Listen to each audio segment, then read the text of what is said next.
really said much. But now it's time. Now it's time. Now it's time.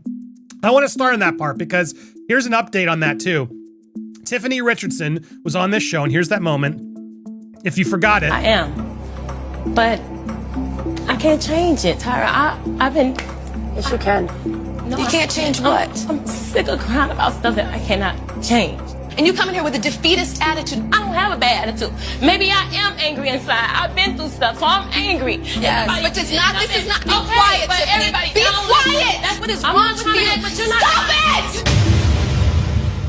I have never in my life yelled at a girl like this. When my mother yells at this, it's because she loves me.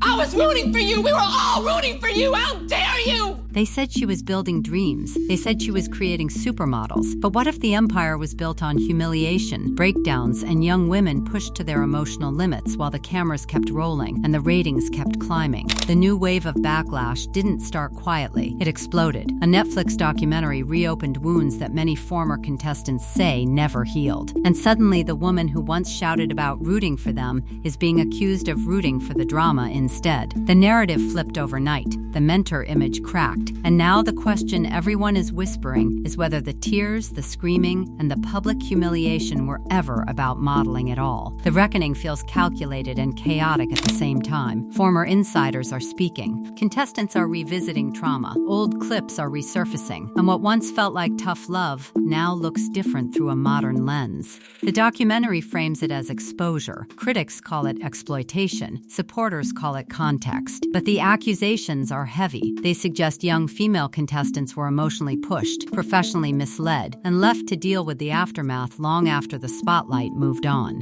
One moment in particular signals the shift from silence to confrontation. For years, that scene was replayed as iconic television, dramatic, memorable, viral before viral was a thing. But critics now say it wasn't empowerment. They say it was public shaming packaged as mentorship. A young woman already talking about anger and struggle, a powerful industry figure towering over her, cameras zooming in, tears flowing, viewers glued to the spectacle. The question being asked today is simple. Was that guidance? Tyra knew that these girls were not actually going to get model gigs. They were reality stars. And Tyra indeed admitted this to Danny 15 years later.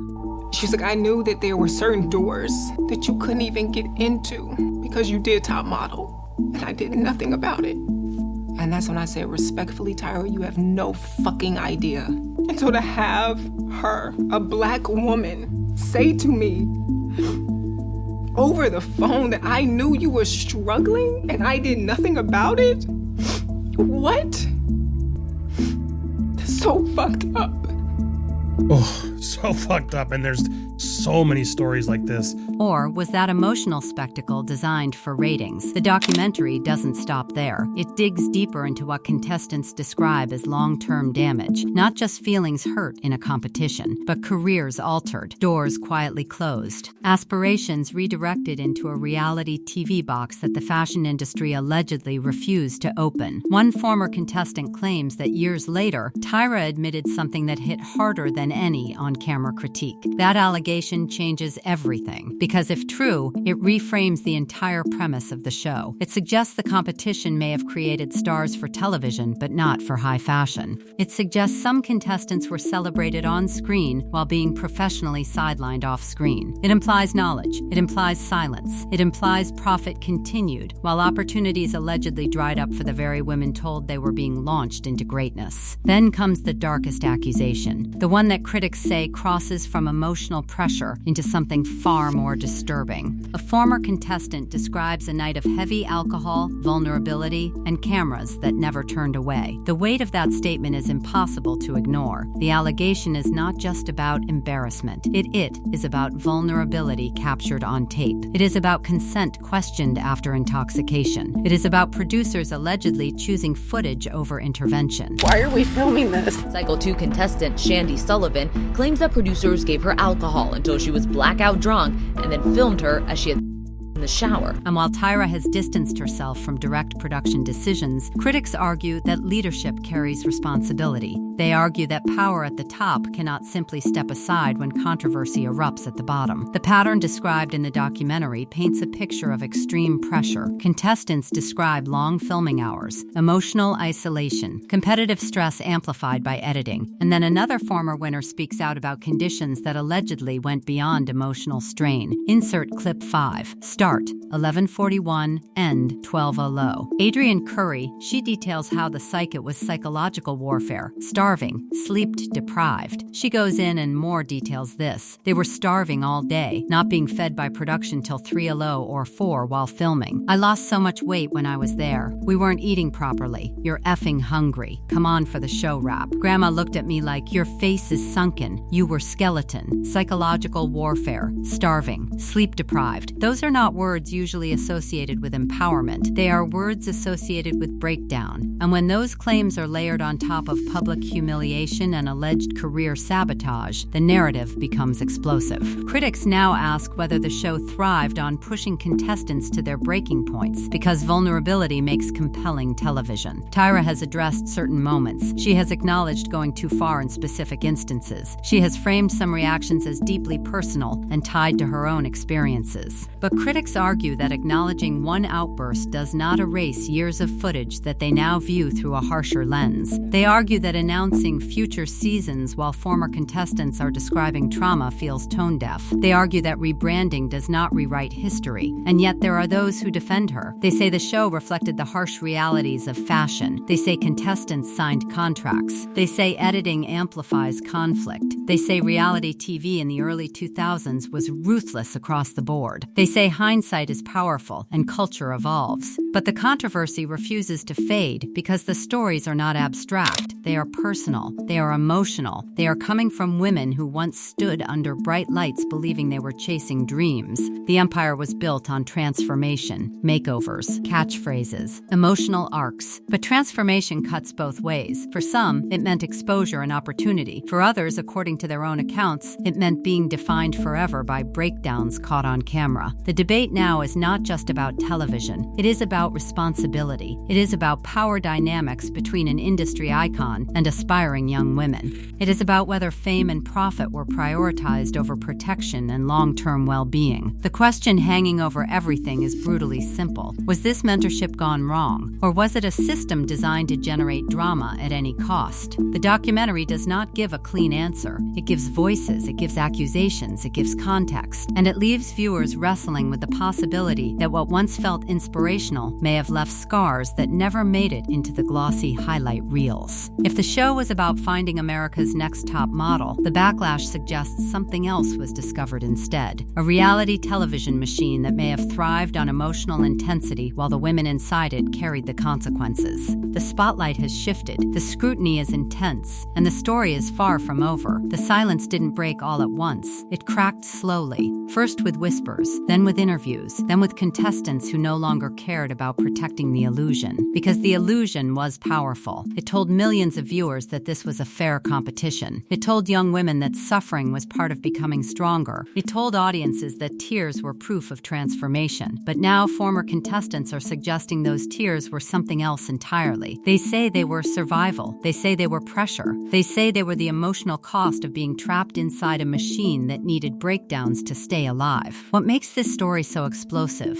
is not just what happened on camera. It is what contestants claim happened after the cameras stopped rolling. Because when the lights turned off and the audience moved on, many of them were left to rebuild themselves alone. The show created household names, but some of those names came with baggage that followed them everywhere. Casting agents allegedly saw them as reality stars, not serious models. Designers allegedly avoided them because their faces were too familiar. The very platform that promised to launch their careers may have quietly defined their limits. Some former contestants describe the experience as emotional conditioning. They say the environment created dependency. They say contestants looked to Tyra not just as a judge, but as a mentor, a gatekeeper, and a symbol of success. That made every critique heavier. Every moment of approval felt like oxygen. Every moment of rejection felt like suffocation. Because it wasn't just about winning. It was about validation rejection from someone who represented everything they wanted to become. The psychological dynamic created a strange imbalance. Tyra was both idol and authority, both inspiration and executioner. Contestants weren't just competing against each other, they were competing for her approval. And when that approval was withheld or weaponized, critics say the emotional impact was devastating, because rejection from a stranger hurts, but rejection from someone you trust hurts differently. What haunts critics most is the possibility that some contestants never realized the full cost until it was too late. They entered believing they were being elevated. They left questioning whether they had been used for drama, used for ratings, used to create emotional storylines that would keep audiences hooked week after week. Reality television thrives on authenticity, but authenticity becomes complicated when emotional pain becomes entertainment. Former insiders describe a culture where vulnerability was constantly exposed. Personal traumas were discussed openly. Family struggles were turned into narratives. Insecurities were magnified. Weaknesses were highlighted. Because vulnerability makes viewers connect. It makes viewers invest. But when vulnerability is constantly extracted, it stops being healing. It becomes exploitation. Tyra's defenders insist she was playing a role. They argue that tough criticism prepared contestants for an unforgiving industry. They argue that fashion itself is brutal. They argue that the show mirrored reality. But critics say the show didn't just mirror reality. It amplified it. It intensified it. It packaged emotional collapse as transformation. And now, years later, contestants are reclaiming their own narratives. They are speaking without editing, without producers shaping the story, without music swelling to manipulate emotion. They are describing moments that viewers never saw, conversations that never aired, feelings that never made the final cut. What makes the backlash so intense is the contrast between Tyra's public persona and these private accusations. She was seen as a pioneer, a barrier breaker, a woman who fought her way to the top of an industry that rarely made space for women who looked like her. She represented possibility. She represented empowerment. But now critics are asking whether empowerment was always the goal. Because power changes everything. It changes perception. It changes relationships. It changes how people respond when you speak. When Tyra spoke, contestants listened. When Tyra judged, contestants internalized it. When Tyra criticized, contestants believed it. That kind of influence leaves marks that don't disappear when filming ends. Some former contestants say they struggled with confidence long after the show ended. They say they replayed critiques in their minds. They say they questioned their worth. They say they wondered whether they had failed or whether the system was designed to break them. Because when emotional breakdown becomes part of your public identity, it follows you. The most uncomfortable truth is that audiences loved it. Viewers tuned in every week. They watched the confrontations. They watched the tears. They watched the eliminations. They formed opinions. They chose favorites. They debated outcomes. They participated in the emotional spectacle. Reality television depends on audience participation. And audience participation depends on emotional investment. But now that same audience is looking back differently. They are asking whether they were watching empowerment or exploitation. They are questioning whether entertainment came at the expense of young women's mental health. They are wondering whether the price of fame was higher than anyone realized. Tyra has attempted to address criticism. She has acknowledged mistakes. She has spoken about growth. She has framed the show as a product of its time. She has emphasized her intention to inspire. But intention does not erase impact. And impact is what former contestants are now describing. The controversy has created a divide. Some still see Tyra as a visionary. Others see her as a symbol of reality television's darker side. Both realities exist simultaneously because human stories are complicated, power dynamics are complicated, and truth is rarely clean. What remains undeniable is that America's Next Top Model changed lives. It created opportunities, it created celebrities, it created moments that defined an era, but it also created questions. Questions about ethics, questions about responsibility, questions about the emotional cost of entertainment. The legacy of the show is no longer just about fashion. It is about accountability. It is about reflection. It is about the stories that were hidden behind the glamour. And it is about the voices that are finally being heard. The empire that once seemed untouchable is now being examined piece by piece. The mentor image is being challenged. The narrative is being rewritten. And the woman at the center of it all is facing a level of scrutiny she once directed at others. Because in the end, the cameras captured everything. The tears, the confrontations, the breakdowns, the triumphs. But they never captured the aftermath. They never captured the private moments when contestants faced themselves without the spotlight. Now, those moments are becoming public. Now the silence is gone. Now the exposure is complete. And the question that refuses to disappear is whether Tyra Banks created supermodels, or whether she created survivors. Created survivors. Created survivors. Created survivors.